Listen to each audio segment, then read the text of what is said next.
बुआ जी है ना, आप बुआ जी ना, आप कितने गेम खेलती हैं, आप कितने गेम खेलती हैं और बालों से ऐसे खेलती रहती हैं, कह रहे इसको बाहर निकालो, इसको एक्सपोज करो, इसकी ऐसा करती है, इसको ये मर जाए तो अच्छा है। ऐसा अच्छा, काफ़ी बार ऐसे भी मिलता है। बोला हाँ है? जी, बिल्कुल बिल्कुल ऐसे थोड़ा सा, हाँ, गलत लगता है, क्योंकि उन्हें लगता है कि ये नहीं रहेगी तो शायद राघव और रीत एक साथ हो जाएंगे, नॉट रियलाइजिंग कि किस्मत का मैं सिर्फ एक।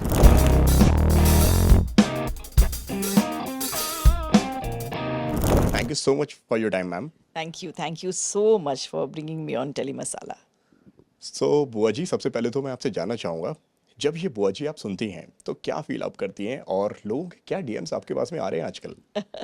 ये बार-बार यही कह रहे हैं कि बुआ जी को एक्सपोज़ कीजिए, बुआ जी को एक्सपोज़ कीजिए, नॉट रियलाइज़िंग कि अगर जिस दिन बुआ जी एक्सपोज़ हो जाएँगी, उस दिन हमारी कहानी भी एक्सपोज़ हो जाएगी। लेकिन ख़ैर मैं ये तो उनसे कह नहीं सकती, बट हाँ, बुआ जी काफ़ी बार एक्सपोज़ होते-होते बची हैं और बहुत शातिर और चालाक है। लेकिन लगता है इस वक़्त उनका वक़्त ठीक नहीं चल रहा है, क्योंकि जो भी कौड़ियाँ फेंक रही हैं, पासे फेंक रही हैं, वो सब उल्टे-पुल्टे पड़ रहे हैं, कोई भी चक्के पे चक्का नहीं पड़ रहा। तो सब ज़ीरो ही ज़ीरो पड़ रहे हैं। तो इसीलिए हाँ, मर उसे पूरा विश्वास है, वो हार मानने वालों में से नहीं है। और जैसे कहते हैं कि वो बाज़ीगर है और कभी ना कभी वो अपना पासा पलटेगी ज़रूर, वो रास्ते ढूँढती रहती हैं और जो रास्ते ढूँढते हैं, उन्हें मिलता ज़रूर है। जयति जी की अगर मैं बात कहूँ तो क्या रिएक्शन उनका था जब पहली बार वो शारदा के कैरेक्टर के बारे में सुनती हैं, जब उनको मालूम पड़ता है कि भाई बुआ जी का कैरेक्टर है और इस तरह का कैरेक्टर है, वो हमेशा कभी भी बदल जाता है, कुछ भी कह देता है और हमेशा ना गेम खेलते हुए नजर आता है ये कैरेक्टर। जी। ना ये वाइट है ना ये ब्लैक है, ये जी। ग्रे कैरेक्टर है। जी, जी। मुझे हमेशा ये लगता है कि बुआ जी जो हैं, जो शारदा सूर्यवंशी हैं, वो आजकल की महिला हैं, मतलब she is a modern woman. वो ऐसे पुराने वक़्त की भी नहीं है, तो पढ़ी-लिखी है और कभी ना कभी उसने अपना बिज़नेस सँभाला है। तो मुझे ऐसा लगता है कि कहीं ऐसा ना हो कि वो अपने सचमुच वो अपने काम में माहिर रही हो, अच्छी रही हो, लेकिन क्योंकि एक ऐसे वक़्त पे वो बड़ी हो रही थी, जब उसकी फ़ैमिली में ऐसा होता होगा कि लड़के की जल्दी शादी कर दो और घर गृहस्थी में बाँध दो। लेकिन जब फैमिली को उसकी ज़रूरत पड़ती है, बिजनेस को उसकी ज़रूरत पड़ती है, तो बड़े भाई साहब जो हैं शारदा के, वो शारदा को ही याद करते हैं आकर बिजनेस संभालने के लिए। वो अपनी पत्नी को नहीं देते, जो कि बहुत समझदार और बहुत अच्छे दिल की है, लेकिन वो बुलाते शारदा को है, क्योंकि उन्हें पता था कि उनकी बहन जो है वो बिजनेस को संभाल पाएगी, घर गृहस्थी को भी संभाल पाएगी, मेरे बच्चों को भी संभाल पाएगी। मेरी पत्नी शायद थोड़ी वल्नरेबल ज़्यादा है, लेकिन ये थोड़ी सी स्ट्रांग औरत है। और जो स्ट्रांग औरतें होती हैं, वो ये भी कहते हैं कि क्या वो जब अपना हिस्सा माँगेंगी तो वो पूरा ही माँगेंगी, उन्हें कम से संतुष्टि नहीं होती। तो ये हमने देखा भी है कि बुआ जी जो होती हैं, वो अपने घर पे अपना हक ज़रूर मानती हैं, चाहे कोई माने या ना माने। लेकिन ये हमारी बुआ मासी बड़ा दिल दिखाती है। जैसे ही हम मासी बन जाते हैं, हम बड़ा दिल दिखाते हैं, लेकिन जैसे जी बुआ जी हो जाती हैं, उनको लगता है कि अभी भी मेरा घर है, उसमें मेरा भी थोड़ा-सा हक बनता है। जयति जी की अगर मैं बात कहूँ तो क्या लोगों के कमेंट्स उनको मिलते हैं? कई बार ऐसा होता है कि मतलब कैरेक्टर का हेट वो जयति को भी देना शुरू कर दें कि भाई हमने आपको इस कैरेक्टर में देखा हुआ है, आप इतना नेगेटिव कैरेक्टर प्ले करते हैं, आप बहुत गलत करते हैं हमारी रीत के साथ में। जब लोग आपसे मिलते हैं तो किस तरह की बातें उनकी आपसे होती हैं पर्सनली, जब ऐसे फेस टू फेस मुलाकात जब होती भी मुझे लोग मिले हैं बुआ जी के लिए, तो सबसे पहले तो वो समझ नहीं पाते कि मैं बुआ जी हूँ, है? ओके। क्योंकि उनके दिमाग में मेरे पहले वाले किरदार इतने बसे हुए हैं। सडनली उससे, आप बुआ जी है ना, आप बुआ जी ना, आप कितने गेम खेलती हैं, आप कितने गेम खेलती हैं और बालों से ऐसे खेलती रहती हैं, बालों का आपका हमारा जेस्चर बहुत पसंद है। कुछ लोगों ने अपने घर में ऐसा भी, मैं तो जा रही हूँ करके ऐसे भी करना शुरू कर दिया है। सो विच इज़ वंडरफुल, क्योंकि जब आपका कोई किरदार या कोई ऐसा जेस्चर जो ऑडियंस के बीच में सुपर हिट हो जाए, और वो जब अपने ज़िंदगी में वो उस जेस्चर को यूज़ करना शुरू कर दे, तो समझ लीजिए कि आपको आपके ऑडियंस का बहुत प्यार मिल रहा है और कहीं न कहीं उनके दिमाग में आप बसे हुए हैं। फैंस की अगर मैं डीएम की अगर मैं बात कहूँ तो क्या डीएम उनके होते हैं? नफरत जब उनकी आती है आपके पास में तो आप कैसे रिएक्ट करती हैं? पढ़ती हैं, हंसती हैं, मुस्कुराती हैं, या अवॉइड कर देती हैं? नहीं, मैं पढ़ती ज़रूर हूँ। मैं आप अपने सब ऑडियंस से ये कहना चाहूँगी कि जो भी मुझे डीएम्स भेजते हैं, इंस्टाग्राम पे भेजें या फ़ेसबुक पे भेजें जी। या जिस भी सोशल मीडिया पे जो मुझ तक पहुँच पाती हैं, मैं उन्हें पढ़ती ज़रूर हूँ, क्योंकि बहुत ज़रूरी है as a character, as an actor आपकी डीएम्स को पढ़ना जितनी हो सके। ऐसा नहीं तो सारे ही पढ़ पाती हूँ, लेकिन कोशिश पूरे करती हूँ।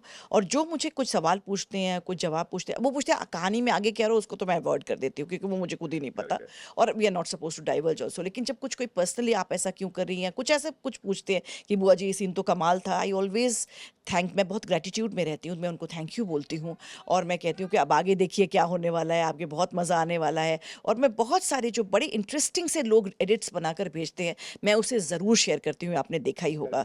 उनको चाहे मैं उनको मेंशन ना करूँ, क्योंकि काफ़ी बार मेरे साथ ये भी कष्ट है कि मैं जब तक उसको मैं फॉरवर्ड करती हूँ या स्टोरी में डालती हूँ, मैं उनका वो इंस्टाग्राम हैंडल भूल गई होती हूँ, फिर मुझे वापस ऐसे देखना पड़ता है, फिर वो कहीं निकल जाता है। तो मैं कम से कम उसको उनको भी पता चल जाता है कि मैंने उसको आगे किया है। कभी अच्छा लगता है तो मैं बोलती हूँ lovely edit. I always appreciate my my family, this Instagram social media family, क्योंकि वो देखते हैं इसीलिए आप यहाँ पर हैं। उनके कमेंट्स की वजह से काफ़ी बार बहुत हेट्रेड भी मिलती है कि अरे इसको बाहर निकालो, इसको एक्सपोज करो, इसकी ऐसा करती है, इसको ये मर जाए तो अच्छा है।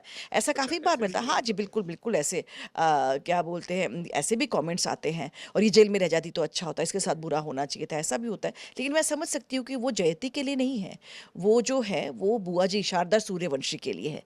तो और मैं आपको एक बड़ी अंदर की बात बताती हूँ कि एज एन एक्टर कभी कभी जब आप स्क्रीन पे पढ़ते हो, मेरे साथ तो ये बहुत होता है क्योंकि मैं अपने किरदार में बहुत घुस जाती हूँ। आप जानते हैं कि आई लिव माई कैरेक्टर्स।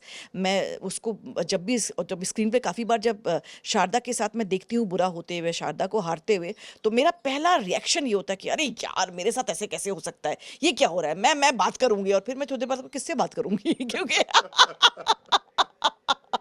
क्योंकि इसकी नरेशन तो मुझे मिल चुकी थी कि मेरे साथ ऐसे होने वाला है। और जब आप कोई किरदार को एक्सेप्ट करते हैं तो आपको ये पता होता है कि जब आप कोई नेगेटिव या इतना बड़ा नेगेटिव कैरेक्टर करते हैं जो सीरियल के पहले दिन से और अभी तक, आई मीन हम ऑलमोस्ट 1 साल कंप्लीट करने वाले हैं ऑन एयर। शूटिंग के हम 2 महीने आगे बढ़ चुके हैं। हमने सितंबर में शूट शुरू किया था, नाउ इट इज़ अक्टूबर, और 11 नवंबर का हम ऑन एयर जाएंगे। लेकिन अभी भी यहाँ पर जो मेन विलन है, मेन वैम्प है, वो अभी तक शारदा बुआ जी है, कोई नया नहीं आया है। तो जब इतना बड़ा प्यार और इतना आपका भरोसा आपके प्रोड्यूसर्स का आपके ऊपर होता है, चैनल का आपके ऊपर होता है, तो आप ये लाजमी कि आपको, क्योंकि आप नेगेटिव कर रहे हैं तो आपको डांट या गाली या फिर कुछ ऐसे नेगेटिव कमेंट्स तो मिलेंगे ही। लेकिन हाँ, कभी कभी आपको बहुत बुरा लगता है कि यार मेरे साथ ऐसा कैसे हो रहा है। फिर मुझे अपने आप को याद दिलाना पड़ता है कि जयती और शारदा सेम नहीं है, कृपया करके उन दोनों को अलग रखें। कौन सा कमेंट आपको सबसे ज़्यादा बुरा लगा हुआ था? जिस तरह से आपने बताया कि कुछ लोग कहते हैं कि इसको मर जाना चाहिए, कुछ लोग कहते हैं कि इसको जेल में ही रहना चाहिए। हाँ हाँ। जो एक कमेंट जो आपको लगा हो यार कि ये ना बहुत ही ज़्यादा बुरा था, लेकिन चलो कोई बात नहीं यार, ये लोग कैरेक्टर को हेट दे रहे हैं, ना कि जैती को ये लोग हेट दे रहे हाँ हैं। हाँ। मुझे ऐसा लगता है कि जिस कैरेक्टर की जितनी ज़्यादा बुराई हो रही हो, आप उस कैरेक्टर को उतने बेहतर तरीके से निभा रहे हो आप। हाँ, जैसे जैसे वही कहा कि मतलब कोई आपके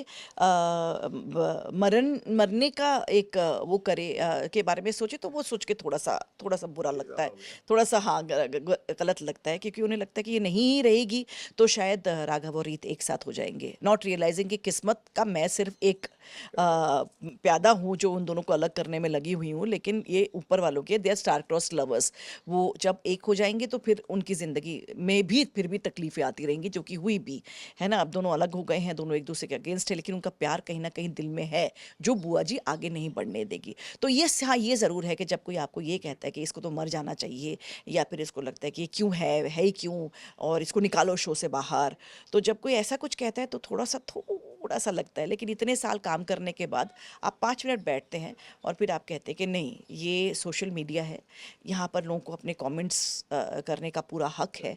आप उस पर कैसे रिएक्ट करोगे ये आपके ऊपर डिपेंड करता है। So I try not to react. यहाँ तक कि मैं जब दूसरों के किसी भी उस पर भी कमेंट करती हूँ ना, जैसे मेरे बड़े पसंदीदा कुछ लोग हैं, उनके जब पोस्ट पे मैं कमेंट करती हूँ तो भी लोग मुझे बहुत हेट कमेंट देते हैं, क्योंकि वो उनको हेट करते हैं या उनको पसंद नहीं करते। तो they put hate comments for me कि क्या बोलते हैं, तू जानती है, और ऐसे अजीब सा लगता है जब लोग तू करके बात करते हैं।